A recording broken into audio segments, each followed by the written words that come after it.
Hi, fourth grade. It's so nice that I was able to see so many of you at school, and I did talk to some of you in Google Meets and over the phone in this past week. So thank you. So great to see everybody and talk to you. I just want to make a couple of special announcements before we start our lesson. Moving forward, our lessons are going to be posted in the morning on your virtual Wednesday art day. So whenever you're scheduled to have art on your virtual Wednesday, that morning, early-ish, I will be posting your assignment, and then it's going to be due anytime before your next virtual art day, unless the marking period ends before then. So just pay attention to that due date, but you should have several weeks to complete it, although you should be doing it on the day that I post it because that's the time that the district has set up aside for you to complete your artwork. So it should be enough. It should be enough for you to just finish in that period or a little bit of extra time. Okay, so I'm going to assign it on Wednesday, do the following art Wednesday. However, technically you are supposed to be doing it the day that I assign it. And I will be grading all along and letting you know if you owe me any work. So, second thing is please, please, please try to upload your pictures to the classroom when you turn in the work. So when you go into the classwork tab, and I did post two resources for you in the classroom stream if you're not sure, and I've been talking kids through it over the phone, and I've been showing screen sharing in Google Meets as well. So if you need help, let me know. But when you go into the Google Classroom and you go to the classwork tab, where it says turn in on the upper right side under your assignments, you should be uploading a picture. So you'll take a picture of whatever you're making with your device, and then you will save it, and then you will attach the file that you saved. Now, if your device is different than the device that you're working from, like you're using a phone and a laptop, you're going to have to get that file from your phone to your laptop and then upload it. So we ran into a lot of trouble with that because people were emailing things to Mrs. Canales, emailing things to me, and if there is ever a change of teacher, all the work is that's on Classroom will always be there. Also, if Dr. Valenti wants to see what you guys are creating, which I think he does, he'll be able to log into the classroom and see it right away. Okay. So lessons are posted on Wednesdays. Please figure out how to upload your pictures. Many of you guys have done it, and that's wonderful, and I'm happy to help you. So if you're really struggling, just ask me, because this is a really good skill that you're going to use in a lot of different classes. I'm always available to help you on Wednesdays. I can help you by phone or video. I answer emails every day. However, just the other days I'm stationed in White Rock and I'm covering classes during the day. So I'll always be answering your emails, especially in the evenings when I'm home. But on Wednesdays, that's my dedicated time to help you. So if you need it, you guys just let me know. I'll set up a meet with you. I will get you on the phone. We will figure it out, or we can correspond via email. I really hope that you're having fun doing this. This is supposed to be something fun. It's not supposed to be stressful, and I don't think it gets to be stressful unless you leave it to the end of the marking period, and then you have several assignments to make up and not a lot of time to do it. But make sure you're having fun. And if you're not having fun, come up with a creative way to make it fun. It doesn't have to be exactly the way I show you. There's so many opportunities for you to make this your own artwork that you enjoy. And that being said, if you do create something new, just make sure that you're hitting the objectives of our lesson and you take a peek at the rubrics that I post, and then you're going to be doing fine. Just do your best and come up with creative ideas. So for this next project, the words that are behind me are the things that we're really going to focus on. We're going to focus on two elements of art, the element of value and the element of space. And then we're going to learn how to use those elements plus the other elements, and we're going to create two principles of art. We're going to create unity and we're going to create emphasis. And if you remember from last year, the elements are the ingredients in our art. So line, shape, color, value, space, form. Those are the things that we can use to make the artwork, right? But the principles are how we use them, what we do with them. So we can use value and space. We can use value to create unity. We can use space to create emphasis. We can use line to create emphasis. We can use color to create emphasis. So I'm going to show you how to do those things in art and how to see those things. And then we're going to apply all of it. We're going to create a really cool project that should be fairly simple if you follow along. Okay? Again, reach out to me if you need anything. I am here to help you. So I just need to know you need help if you need it. Okay? All right, so as I said earlier, we will be using 2 elements of art and 2 principles of design in order to create our project.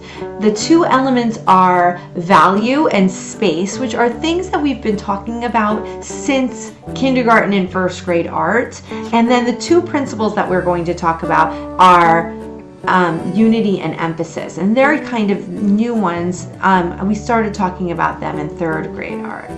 So, value, as we remember, is the lightness and the darkness of a color. It can provide visual interest and create a mood, and it can also help to indicate space using light and shadow. So this is a very moody picture because of the different values that are in this, but the circle becomes a 3D object because of all the different shades that are inside of it, especially the shades that indicate shadow and the lightest values, which are the highlight. And down here we can see a value scale where we're changing the pressure and the amount that we're coloring in order to create those dark and light values.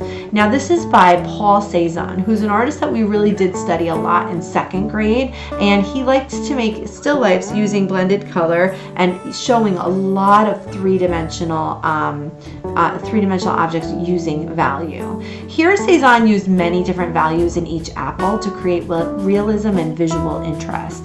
And he also created 3D space by including shadow, which is a dark value, which we would see here, and highlights, which is the lightest value, which we would see here. Now, do you think that value is necessary in art? And how do you think that value enhances this particular artwork? Would it be different if there was no value in it, if it was all the same tone or the same value of color? The second element that we're going to discuss is space. Space refers to the distance or area between, around, above, below, or within things. Space can be 2-dimensional or 3-dimensional, and it can be created by using size, placement, positive and negative space, and overlapping images. In this painting by Claude Monet, we know that it's a 2-dimensional painting. It's a flat surface, it's a flat canvas. However, Claude Monet created an illusion by making it look like we could travel deep into the picture. It looks like there is a deep space, and if we look at this, is not actually the world's tiniest person. It appears like this is a person that's far away from us, deep into the picture. And that is an illusion that he created by changing where he placed the person, what size he made the person, and he created things that were overlapping each other. These are haystacks, grain stacks by Claude Monet. And here Monet used size, placement, value, and overlapping in order to create the illusion of deep space on a flat paper. So he changes the size of the haystacks. The big ones are not just enormous in real life, they're actually supposed to appear to be closer to us. And the smaller ones are just supposed to appear to be far, far away from us. Even though they're all on the same flat paper, the change in size is helping to create that illusion of space. He changed the placement. The bottom of this one is very low, and as we get higher, it appears that they get deeper. So as this one is placed a little higher, this one is placed a little higher, this one is placed right on that horizon line, so it makes it look like it's the farthest away. The value changes. This one has dark value, these are getting lighter and harder to see, and they are each overlapping. This one is in front, this one is behind, but also in front of this one, so in between, this one is behind all of them. How do you think that space enhanced this artwork?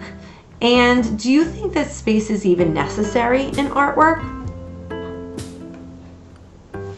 So for our principles, the first principle is unity. And unity is the invisible glue that makes the different parts of an artwork look like they belong together. If we go back to the Monet, he really made all of this look like it worked together. I wonder how.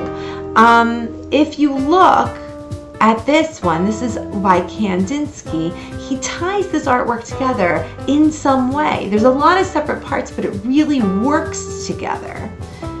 In order to do this, an artist might repeat a color all over the artwork to tie all the separate parts together, and other elements could be repeated as well, like line, shape, or color. So if we look at this painting by Rene Magritte, the people, the man in the bowler hat, is being repeated all over, and that's really tying everything together. The colors are repeated all over, and that's really tying everything together. And if we look at the bottom picture by Yayoi Kusama, she's repeating one shape and the color all over the picture, even in her clothing, and that is really tying everything together. Kandinsky's repeating a shape, and he is tying it all together with that repeated circle. Monet is repeating a brushstroke, and he's repeating a color scheme in order to tie all the separate parts together and create unity. So in that way, each of these artists is creating a unified artwork that really works together as one piece. And the last thing we're going to talk about is emphasis. And emphasis was like one of the most fun things that we did last year, I think, in third grade art. Emphasis is the focal point or the center of interest. So if we look at these umbrellas, it's very easy for us to pick out which umbrella pops out at us. It's the one that's really different. It's a different color. It really captures our interest.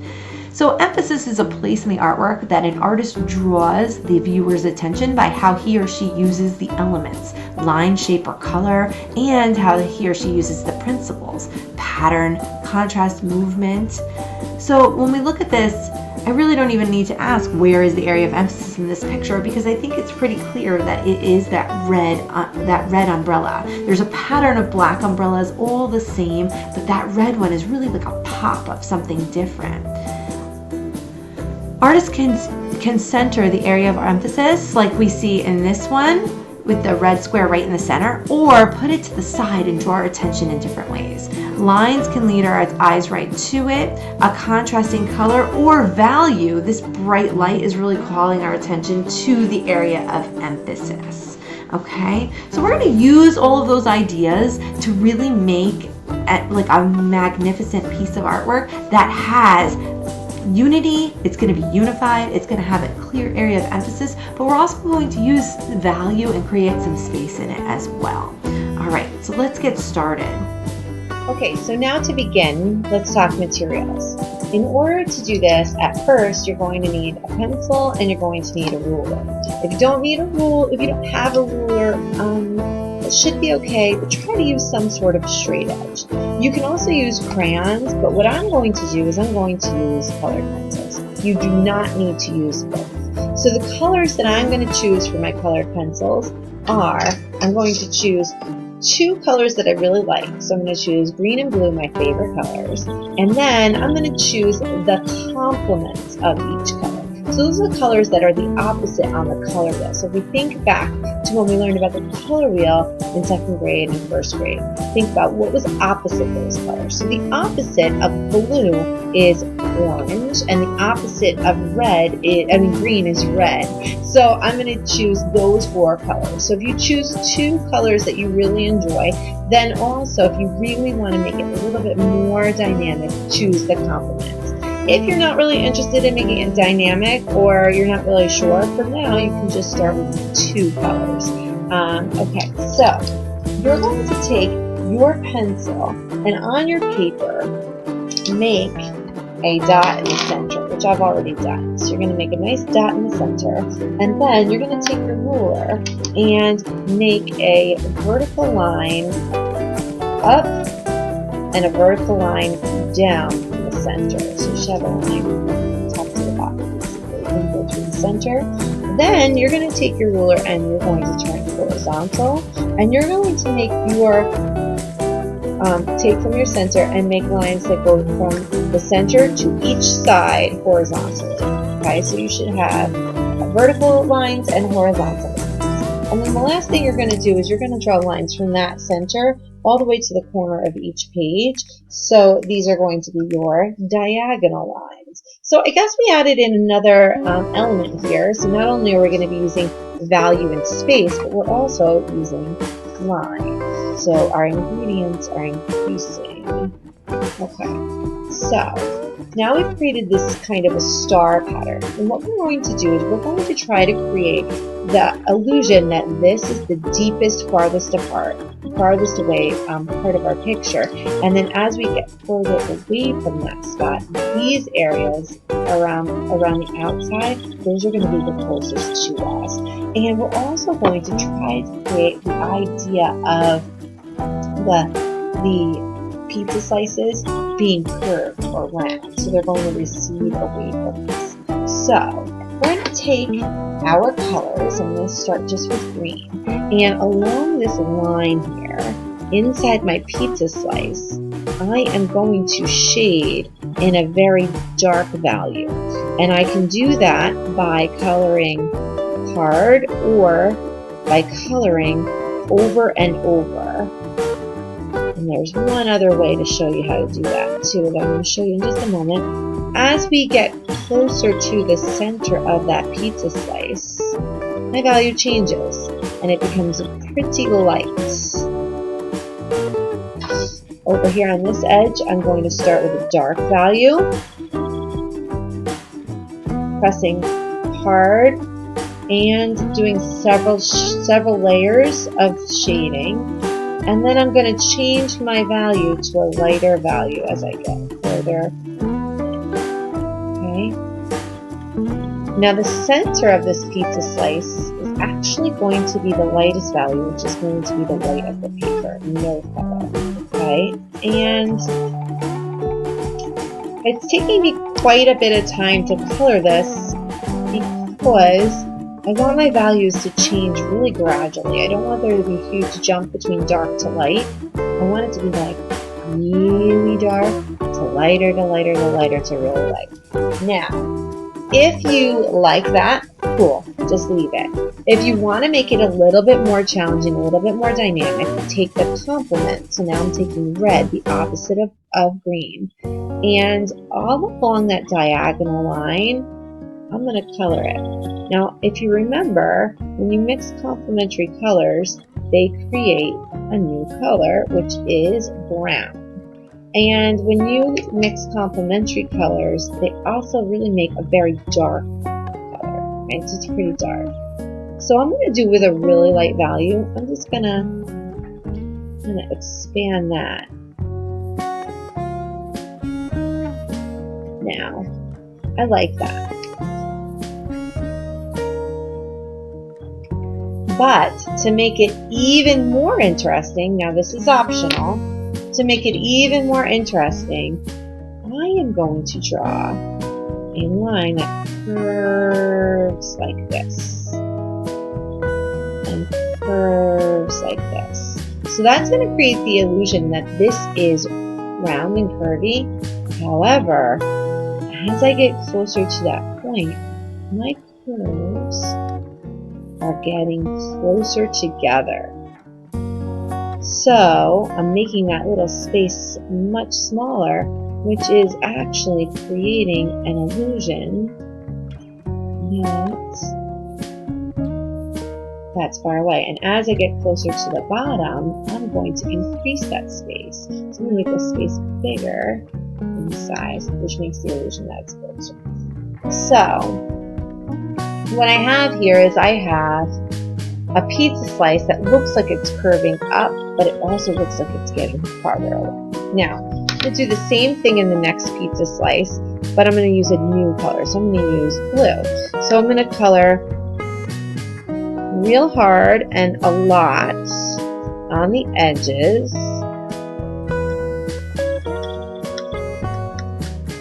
Fade it in, so a nice light value towards the center, fade it to white.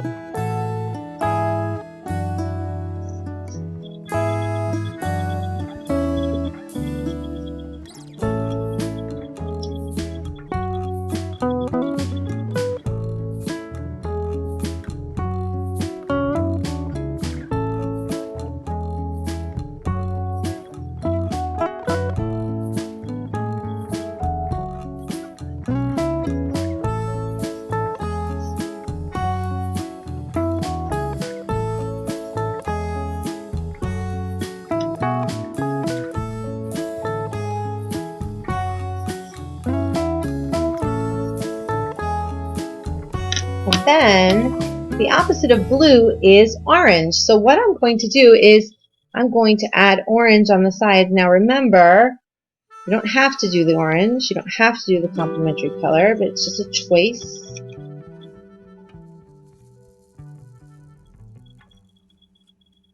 A little more visual interest.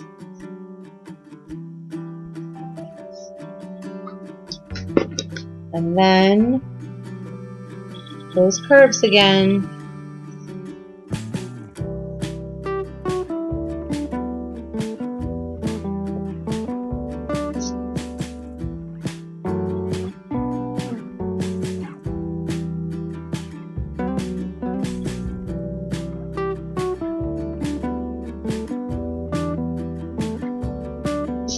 So I'm going to do the same thing all the way around. So next I'll do green, then I'll do blue, then I'll do green, then I'll do blue. Okay, so when you finish, it should look somewhere along the lines of this. You have your deepest part, your deepest space right in here, and then all of the other things appear to get closer and closer and closer to you. And the way that you do that is by making these spaces farther apart than these spaces in the lines. If you choose not to use the lines, you'll still have that illusion, but it'll just be a little more limited.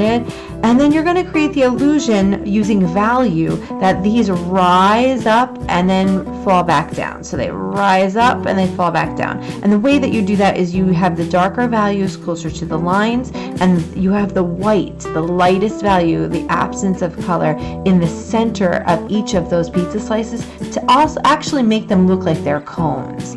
If you choose to use complementary colors, that just adds a little more visual interest and a little more depth. So in that case, you would use, you would just choose your two base colors. Here I chose green and blue, but you're going to choose any colors that you want. And then you're going to find the opposite of that color on the color wheel. The opposite of blue would be orange, and the opposite of green is red, and the opposite of yellow would be purple. So I didn't include yellow and purple in this, but that is the third complementary color pair. So we have our farthest away space here, also our area of emphasis. So all of our lines are leading our eye to the area of emphasis. This is the place that makes us look to, and we created unity by repeating our colors evenly throughout. So we have blue, blue, blue, blue, that ties it all together. Green, green, green, green, that ties it all together. So we're using line and color, we're using value and space, and we're creating unity, a work that's very, very unified and tied together, and we're creating that idea of emphasis, that area that our eye is being drawn to as soon as we look at the artwork. Take a picture, upload it to the classroom, please. If you need help, please reach out and I will show you how to do it, or look at the resources that I've posted in the stream. And take a look at our rubric before you submit it, and make sure that you're getting the best grade that you can. Work is due before our next virtual art Wednesday. All right, thanks. Be creative, have fun, enjoy, and reach out to me if you need any help, please.